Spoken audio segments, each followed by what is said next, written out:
Bonjour, je m'appelle Charles Maléchila et je suis le fondateur et le CEO de PlusTube. Dans cet épisode, tout d'abord, bienvenue au PlusTube Podcast. Dans cet épisode, nous allons parler de comment est-ce que je créais PlusTube, quelles sont les étapes, par quoi je suis passé pour créer la plateforme de streaming congolais qui diffuse en même temps du contenu africain et international. À tout de suite. Tout d'abord, je suis un entrepreneur. J'entreprends depuis l'âge de 20 ans où j'ai commencé à développer des sites web statiques. D'ailleurs, pour la petite anecdote, c'est à l'âge de 20 ans que j'ai commencé les codings et que j'ai gagné mon premier salaire en tant que freelance. J'avais développé un site web statique pour une dame et elle m'avait payé $20. J'étais tellement content que je suis allé montrer cet argent à mes parents parce que j'étais jeune et c'était mon premier salaire en tant que freelancer. Je savais pas que je pouvais gagner de l'argent en faisant ce que j'aimais parce que développer, coder des trucs, c'était ce que j'aimais avant même d'aller à la fac et apprendre des études universitaires dans le développement. Donc voilà. Du coup, après ça, je suis allé en Inde pour pas m'attarder dans des histoires qui risqueraient de prendre plusieurs minutes parce que le podcast n'est que de 10 minutes. Donc voilà, je suis allé faire mes études en Inde et j'ai appris à coder, j'ai fini là-bas et je suis revenu en 2018. En 2018, là, je commençais à coder et voilà. Et j'avais lancé quelques entreprises, des entreprises modestes et tout ça avec mon ami Baron Ravière Simba. On a lancé plusieurs entreprises et tout ça. Et comme c'était des débuts modestes, on a un peu galéré et tout ça. Mais avec la grâce de Dieu, nous avons amélioré nos services, nous avons grandi. Malheureusement, on ne travaille plus ensemble directement, mais on reste toujours en contact, hein. On parle souvent. Donc voilà. Et du coup, après, en 2020, j'avais lancé une plateforme de fintech qui s'appelait Wikapay. On a travaillé à 2 ans de suite sur Wikapay, sur le projet Wikapay, qui était une fintech qui permettait aux gens de transférer de l'argent d'un compte à un autre, de pouvoir acheter une carte Visa virtuelle pour pouvoir faire des achats internationaux et en ligne et tout ça.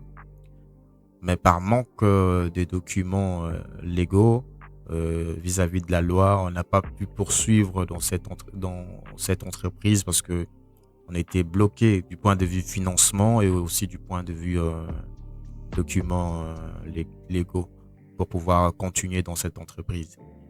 Et c'est là que j'ai commencé à développer, pas développer directement parce que j'avais déjà l'idée bien avant, mais avant, j'avais déjà codé quelque chose, j'avais déjà l'idée pour pouvoir développer plus tard une plateforme de streaming. J'avais déjà commencé à coder une application qui s'appelait, je sais plus, j'ai oublié le nom, ça va me revenir. Donc voilà. C'est quand nous avons décidé de fermer Wikapay que je me suis dit, bon, ok, je lance le développement de PlusTube. C'était là en 2022. En 2022, j'ai pas lancé le développement parce que j'avais déjà développé un concept, j'avais déjà développé une application similaire bien avant, mais c'est en 2022 que j'ai décidé de lancer PlusTube en mode startup et tout ça. C'est en 2022, nous avons passé plusieurs codes, plusieurs types de systèmes et tout ça jusqu'à aujourd'hui. Donc voilà, ça fait aujourd'hui près de 4 ans qu'on existe. On a des contrats avec plusieurs maisons de production et nous-mêmes, on s'est lancé dans la production euh, des films et séries télévisées parce que euh, payer les droits d'auteur pour des films internationaux, ça coûte très très cher et voilà pourquoi nous avons décidé nous-mêmes de nous acheter notre matériel pour pouvoir payer et pour pouvoir plutôt bénéficier du 100% des revenus de nos créations. Voilà comment la plateforme PlusTube a été créée en fait. Aujourd'hui, 4 ans plus tard, 4 ans plus tard aujourd'hui, où est-ce que nous en sommes?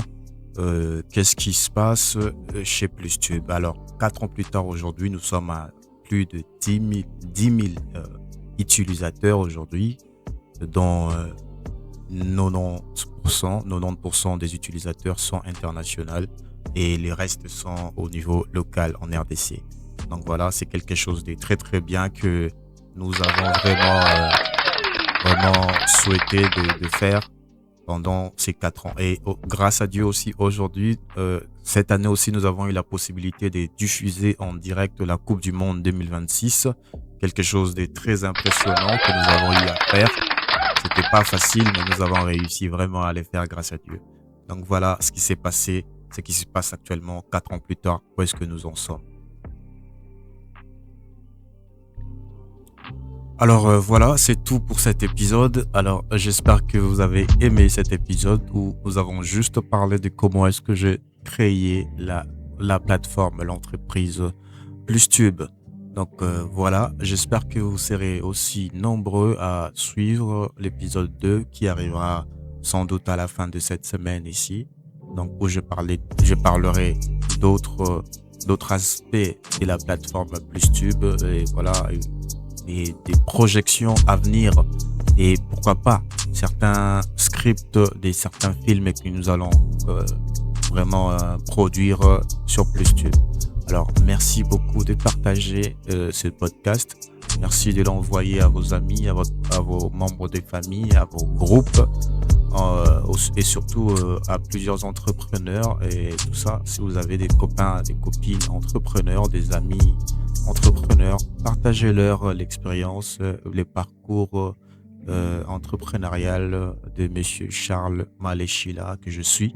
Ça va m'aider à pouvoir organiser, créer un réseau avec vous et vos amis aussi. Donc, pourquoi pas nouer des partenariats à venir, des partenariats futurs entre votre entreprise et la mienne. Donc, vraiment, je suis ouvert à toute suggestion, je suis ouvert à toute proposition. Hein. Donc, voilà, on peut toujours, à toute discussion aussi, on peut toujours parler s'il y a à faire, s'il y a de l'argent à se faire, s'il y a de l'épanouissement à se construire, s'il y a de l'évolution à créer. Alors, je suis partant.